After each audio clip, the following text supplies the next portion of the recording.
Section 1. You will hear a woman talking on the telephone to a man about a car he is selling. First, you have some time to look at questions 1 to 4.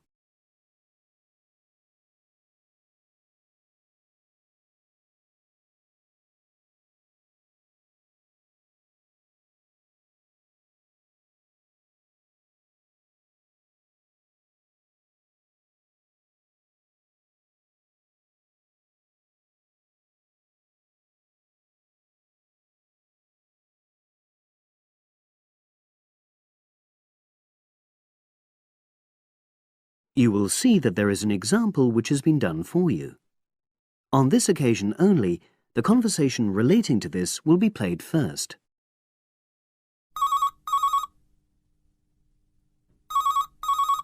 Hello, Brian Park speaking. Oh, hello. I'm calling about the advert in the paper. For the car? Yes, the Mini you've got advertised for sale. Oh, yes. I just wanted to find out a bit more information. Of course. What would you like to know? It's my brother who's interested, actually, but he's not in today, so he asked me to call you. Fine. Great, thanks. So, it's a Mini, Yep. and how old is it? Just coming up to 13 years old. The man says the car is just coming up to 13 years old. So 13 has been written in the space. Now we shall begin. You should answer the questions as you listen, because you will not hear the recording a second time. Listen carefully and answer questions 1 to 4.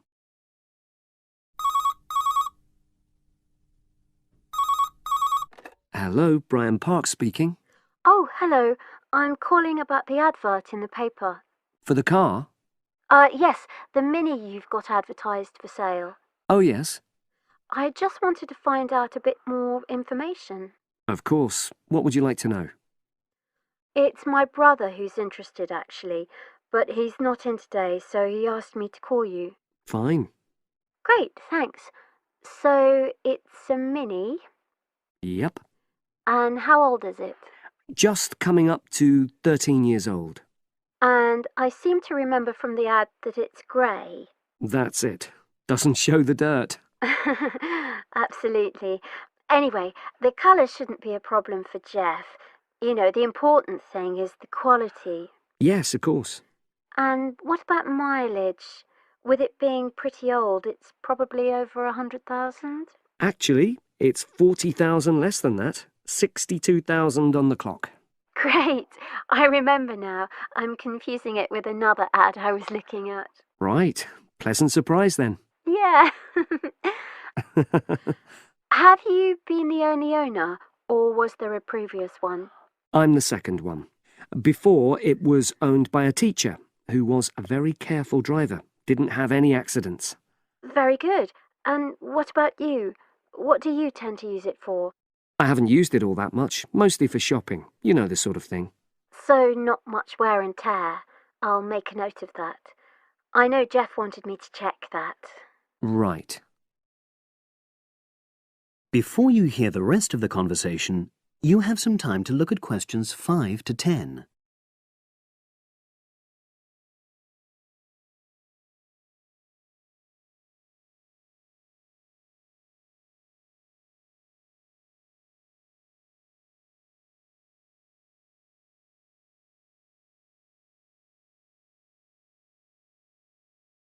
Now listen and answer questions 5 to 10. Now, about the price, I see you've got it down as £1,250. I'm not sure Jeff will be able to come up with that amount. In the ad, I did say 1,250 or nearest offer. So would you be prepared to go down to 1,000? That's really too low, I'm afraid. 1,100? I might be able to go to that. OK, I'll make a note of that. What about tax? Is it due soon? Got another 5 months before it's due. Oh, that's a real plus, yes. I'll make a note of that. OK. Now, you say it's in good condition. For its age, I'd say yes, definitely. It's just been serviced and there were no major problems. Major. I'd be able to show you the service report. The only thing is, you'd have to get a new tyre in the near future. Though it's still okay, you know. It's certainly absolutely safe at the moment. Okay, fair enough. Yes, I understand. And the garage also mentioned that one headlight could probably do with replacing. They think there's a fault there, you know, intermittent. Well, we'd obviously look at all the documents, but that sounds very straightforward. Of course. I've got all the service documents up to date, and you can look at those. Well, it all sounds pretty good, and I know my brother will be interested, so would it be possible for him to see the car? He's back from his trip tomorrow and away tonight, so how about tomorrow? Tomorrow? Wednesday? I'm afraid that's not possible. I'm out pretty much all day. Well, Thursday then? That'd be fine, yeah. In the morning? Yes, that'd suit me perfectly. Great. Now, you'll need my address. Oh, yes, of course. What is it? It's number 238, 238? London Road. Oh, that's easy enough. Yes, very straightforward. So I'll pass on these notes to Jeff, and he'll see you in a couple. That is the end of section 1. You now have half a minute to check your answers.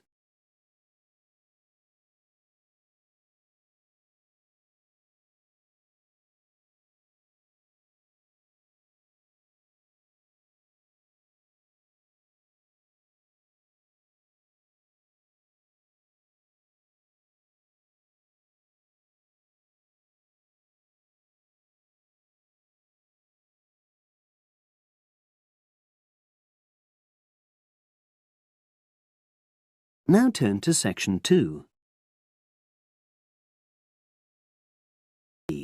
Section 2. You will hear part of a podcast for visitors to the popular holiday region called the Treloar Valley. First, you have some time to look at questions 11 to 14.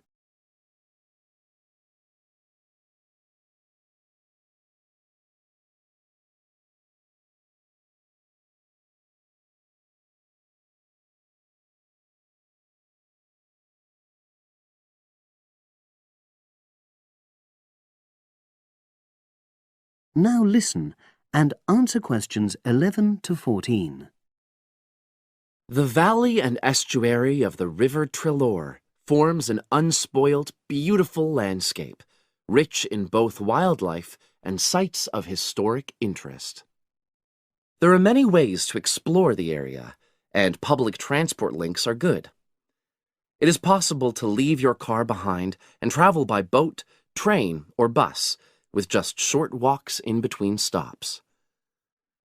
The Treloar Valley passenger ferry runs between villages along the river estuary and provides a link with a train station at Ferry, which is about 10 minutes' walk from the riverside village of Calton. In the past, the river was the main form of transport in the area, and as in the past, today's ferry service operates according to nature. The river estuary is tidal, and so the ferry timetable differs from day to day, according to the times and height of the tide. The ferry is also seasonal, normally running between April and September, depending on the weather. A timetable for the whole year can be downloaded from the internet by visiting www.treloarferry.co.uk. If you just want to sit and relax and enjoy the lovely scenery, you can take a river cruise to Calton and back from the nearby city of Plymouth. In the past, steamships brought early tourists along the same route. Queen Victoria and her family enjoyed such a trip in 1856. The journey is quicker these days. The round trip takes between 4 and 5 hours, depending on tides and weather. If you prefer, you can travel upriver by boat and return to Plymouth by train. All cruise boats and trains have wheelchair access. For more information and for departure times, ring Plymouth Boat Cruises on 017-528-23 104. Trains run several times a day throughout the year between Calton and Plymouth, with various stops in between. They are used by both local commuters and tourists who want to enjoy the beautiful scenery. The highlight of the journey is crossing the river on the stunning viaduct, which was built at the beginning of the 20th century and towers 120 feet over the water. It is unnecessary to book, and tickets can be bought on the train. For information about fares and timetables, contact National Rail Enquiries by phone or online. The bus service in the Treloar Valley now connects all train stations and villages in the area. Especially for holidaymakers, there's a Rover ticket which can be used at weekends and on national holidays, and allows unlimited journeys on those days. The Rover ticket provides great value for money and is now even cheaper than it was last year. An adult ticket costs £5.50 a day. Senior citizens can travel for £4.50, and a family ticket for up to 5 people costs just £12. Tickets can be bought on the bus. Now you have some time to look at questions 15 to 20.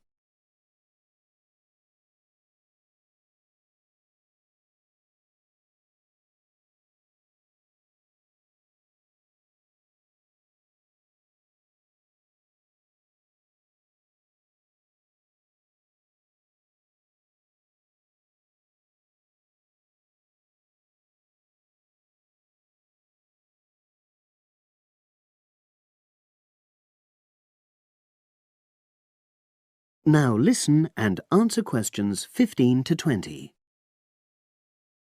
At the center of the Treloar estuary area is the historic riverside village of Calton.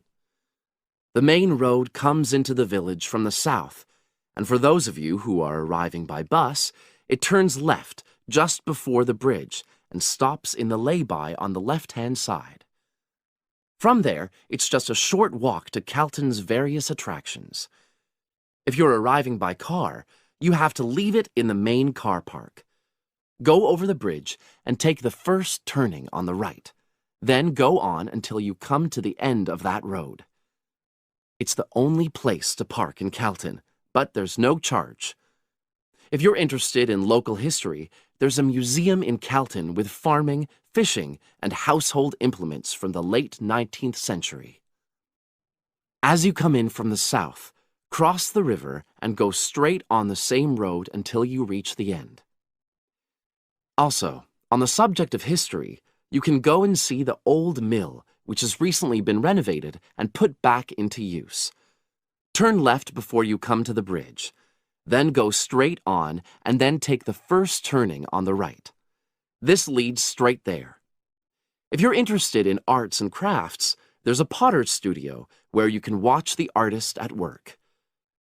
After crossing the bridge, turn left, and it's the second building on the left. Finally, when you feel in need of refreshments, there's a cafe opposite the old boathouse and a picnic area near the mill.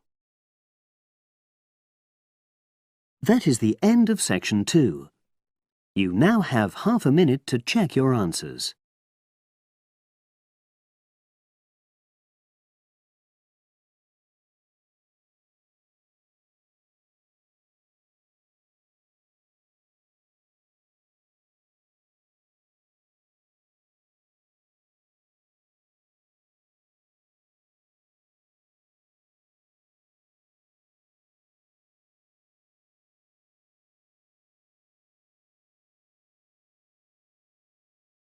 Now turn to section 3. Section 3. You will hear 2 geography students talking. An older student, called Howard, is giving advice to a younger student, called Joanne, on writing her dissertation. First, you have some time to look at questions 21 to 24.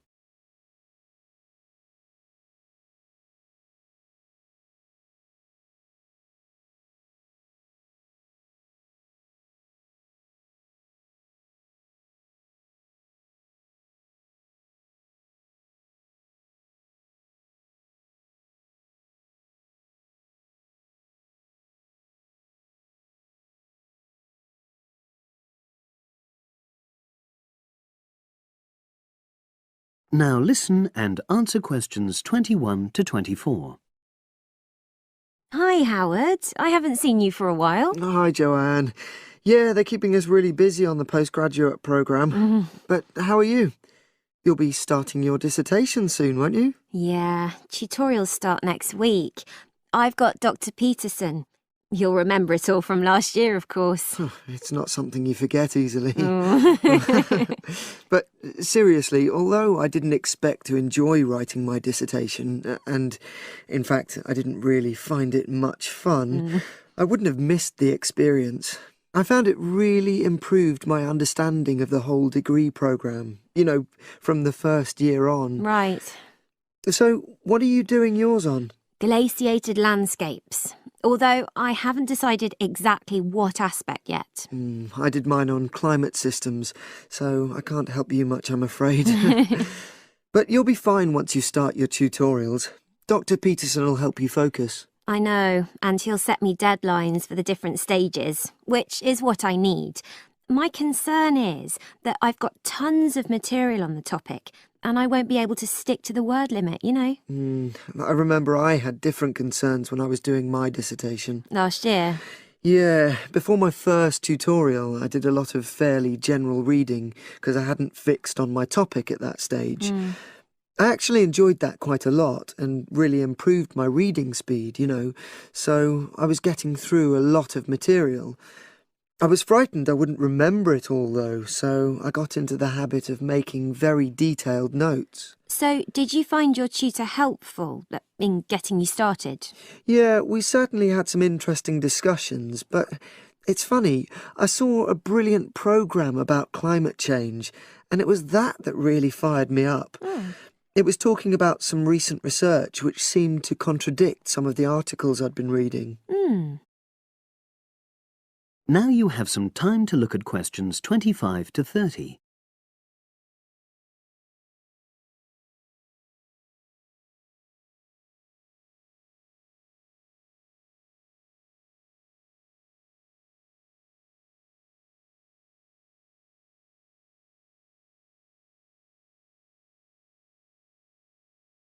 Now listen and answer questions 25 to 30. So you say your tutorials start next week? Yeah. Well, the first month's crucial. You've got to meet your tutor and decide on your focus, but don't become too dependent on him. Don't see him every week, only when you want to check something. Right. Once you've got the focus, you've got to get reading. It's helpful to look through the bibliographies for all the course modules relating to your topic, and get hold of any books you think you'll need. I haven't got much money. I mean, get the books from the library, far better. And I suppose I should prepare a detailed outline of the chapters? Yeah, absolutely. But don't feel you have to follow it slavishly. It's meant to be flexible. OK. Now, I'm someone who likes to get writing quickly. I can't just sit and read for a month. Not like me, then. But if that's what suits you, your natural approach, then you really ought to start immediately and write the first chapter. Right. Now, Joanne, about the library, it's worthwhile getting on good terms with the staff. They aren't always helpful with undergraduates. I suppose they focus on postgrads more. Maybe. But show them you're serious about wanting to do good work. And what if I can't find what I need? Well, there's interlibrary loans. Borrowing books from other libraries, but I've heard it isn't all that reliable. You're right, but you probably won't need it anyway. Be positive. The library is likely to have most things you need. And during the dissertation writing period, you can take out 15 instead of the usual 10 books. Should I look at previous year's dissertations? You can do. But I won't know which are the good ones. The library only keeps the best, and the staff can advise you. Are they willing to do that? Oh, yeah. And I'm worried about getting journal articles from the electronic library. Well, have you tried to find any yet? No. Well, you should. It's really straightforward. That's obviously something I'll have to look into. Dr. Peterson will help. Yeah, I know I can go to him if I have any worries. Except he will be away in the second month. Ugh. It's the holidays. You should ask him what to do while he's away. Gosh, yeah. But I suppose I can get a lot of support from course mates. I know a couple of people who are thinking of doing the same topic as me. Take care. Collaboration can become dependency. I think you'd better see how that works out, what the people are like. You're probably right. About other reading, I suppose Dr. Peterson will recommend plenty of good articles to get me started. One thing I'd find out is what his attitude is to internet sources. Surely not in this day and age. I'd better get that sorted out right at the beginning. I would if I were you. And I've also got some questions about the research sections. How much time I should spend explaining the process? Well, I think that's up to you. You can see how it develops as you're writing. OK. It's the same with things like time management. That's something a tutor can't really help you with. I agree. So, is there anything else you need me to go over? That is the end of section 3. You now have half a minute to check your answers.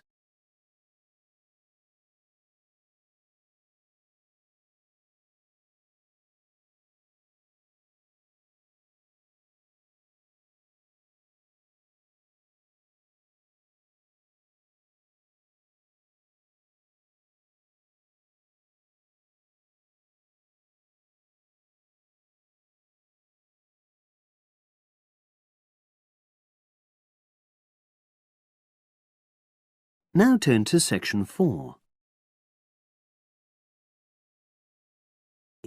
Section 4. You will hear a psychology undergraduate describing the research she is currently doing on expertise in creative writing. First, you have some time to look at questions 31 to 40.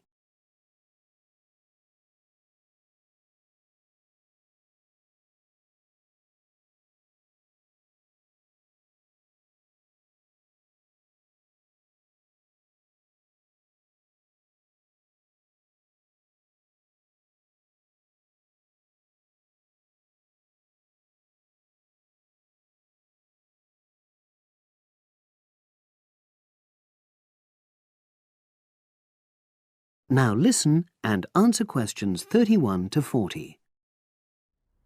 For my short presentation today, I'm going to summarise the work I've done so far on my research project to explore expertise in creative writing. Essentially, I'll share with you the process I underwent to gather my interim findings. First of all, I should give a little relevant background information about myself. Before I started my current degree course in cognitive psychology, I studied English literature, and as you can imagine, this meant I spent a great deal of time thinking about the notion of creativity and what makes people develop into successful writers. However, the idea for this research project came from a very specific source. I became fascinated with the idea of what makes an expert creative writer when I read a well-known 20th century writer's autobiography. I won't say which one at this stage, because I think that might prejudice your interpretation. Anyway, this got me thinking about the different routes to expertise.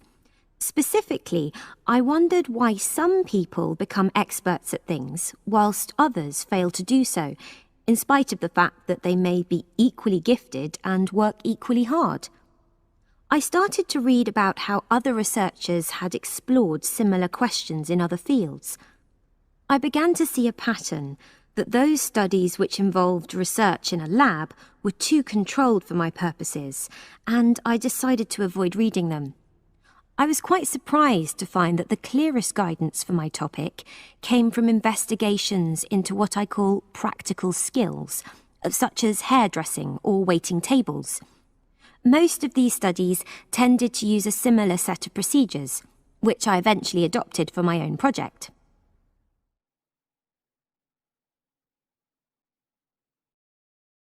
I'll now explain what these procedures were. I decided to compare what inexperienced writers do with what experienced writers do. In order to investigate this, I looked for 4 people whom I regarded as real novices in this field, which proved easy, perhaps unsurprisingly. It proved much harder to locate people with suitably extensive experience who were willing to take part in my study.